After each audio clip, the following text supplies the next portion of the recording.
பாதை. விசுவாசியை விட ஊழியக்காரர் கொண்டு போற பாதை ரொம்ப கஷ்டமான பாதைகள். ಆದ್ರೆ அவங்களை உருவாக்கி தான் பிளஸ் பண்ணுவார். ವಿಶ್ವಾಸಿகளை ಬ್ಲೆಸ್ பண்ணி ಉರುವಾಕುವಾರ್. ಸೇವಕರನ್ನ ನಡೆಸುವಂತ ಮಾರ್ಗ ಇರ್ತದಲ್ಲ, ಅದು ಅನೇಕ ಸಮಯ ಕಷ್ಟಕರವಾಗಿರ್ತದೆ. ಸೇವಕರನ್ನ ಆ ರೀತಿಯಾಗಿ ರೂಪಿಸಿ ನಂತರ ಆಶೀರ್ವದಿಸ್ತಾರೆ. ಆದ್ರೆ ವಿಶ್ವಾಸಿಗಳನ್ನ ಹಂಗಲ್ಲ, ಆಶೀರ್ವದಿಸಿ ಆಮೇಲೆ ರೂಪಿಸ್ತಾರೆ. நீங்க ஆசீர்வதிக்கப்படுறீங்கன்றதுனால நீங்க பரிசுத்தவான் அல்ல, நம்ம ஆசீர்வதிக்கப்படலன்றதுக்காக நம்ம பாவி அல்ல. ನೀವು ಆಶೀರ್ವಾದ ಹೊಂದ್ತಾ ಇದ್ದೀರಾ, ಅದರಿಂದ ನೀವು ಬಹಳ ಪರಿಶುದ್ಧರು ಅಂತ ನೆನೆಸ್ಬೇಡಿ. ಅದರಿಂದ ಸೇವಕರು ಆಶೀರ್ವಾದ ಹೊಂದಿಲ್ಲ ಅಂತ ಹೇಳಿ ಅವ್ರು ಪಾಪಿಗಳು ಅಂತಾನು ನೆನೆಸ್ಬೇಡಿ. ஆசீர்வாதம் ஏன் உங்களுக்கு கொடுத்தாருன்னா அதை பார்த்து நீங்க மாறிடுங்கன்றதுதான். ಆಶೀರ್ವಾದಗಳನ್ನ ವಿಶ್ವಾಸಿಗಳಿಗೆ ಯಾಕೆ ದೇವ್ರು ಕೊಡ್ತಾರಂದ್ರೆ, ಆಶೀರ್ವಾದ ಬರುವಾಗ ಅದನ್ನ ನೋಡಿ ಆದ್ರೂ ಬದಲಾವಣೆ ಆಗ್ಲಿ ಅಂತ. ஏன்னா விசுவாசி விழுந்தா நாளைக்கு எழும்பிடலாம், ஆனா ஊழியக்காரர் விழுந்தா சபையே விழுந்துரும்.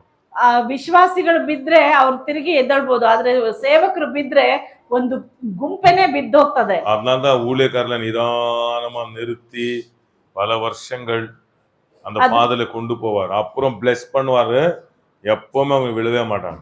ಅದರಿಂದ ಸೇವಕರನ್ನ ನಿಧಾನವಾಗಿ ಕರ್ಕೊಂಡೋಗಿ ರೂಪಿಸ್ತಾ ಇರ್ತಾರೆ. ಅನಂತರವಾಗಿ ಆಶೀರ್ವದಿಸ್ತಾರಲ್ಲ, ಅವ್ರು ಯಾವತ್ತೂ ಬೀಳೋದೇ ಇಲ್ಲ. ஆனா விசுவாசி சர்ச்சுக்கு வந்த உடனே வேலை கிடைச்சிருது, பணம் வந்துருது. ಆದ್ರೆ ವಿಶ್ವಾಸಿಗಳಿಗೆ ಆಗಲ್ಲ. ಚರ್ಚಿಗೆ ಬಂದ ತಕ್ಷಣನೇ ಕೆಲಸ ಸಿಗ್ತದೆ, ಅವ್ರಿಗೆ ಒಳ್ಳೇದಾಗ್ತದೆ, ಆಶೀರ್ವಾದ ಬರ್ತದೆ. ஏன் ஆசீர்வதிக்கிறாரு? ಯಾಕೆ ಆಶೀರ್ವದಿಸ್ತಾರೆ? நீங்க சபைக்கும் ஊழியர்களுக்கும் ஆசீர்வாதமா இருக்க வேண்டும் என்பதற்காக. ನೀವು ಸಭೆಗೂ ಸೇವೆಗೂ சுவிசேஷத்துக்கு ஆசீர்வாதமா இருக்கணும், ಸುವಾರ್ತೆಗೆ ಆಶೀರ್ವಾದವಾಗಿರ್ಬೇಕು. நிறைய பேருக்கு ஆசீர்வாதம் வந்தவே சபையை மறந்துடுவாங்க. ಅನೇಕರಿಗೆ ಆಶೀರ್ವಾದ ಬಂತಂದ್ರೆ ಸಭೆನ ಬಿಡ್ತಾ ಇರ್ತಾರೆ. அந்த டெஸ்ட் ஃபெயில் ஆனதுனால ಅನೇಕರು ಇಂತ ಪರೀಕ್ಷೆಯಲ್ಲಿ ಫೇಲ್ ಆಗೋ ಕಾರಣ அவங்களை திருப்பி உருவாக்குறதுக்கு பல வருஷங்கள் எடுக்கும். ಅವ್ರನ್ನ ತಿರುಗಿ ರೂಪಿಸೋದಕ್ಕೆ ಬಹಳ ವರ್ಷಗಳು. ஏன்னா நம் தேவன் சர்வஞானி, ನಮ್ಮ ದೇವರು ಸರ್ವಜ್ಞಾನಿ ಆದ ದೇವರು. பிசாசு ஆதாம என்ன பண்ணா, ட்ரிக் பண்ணி அவனை விழ வச்சான்.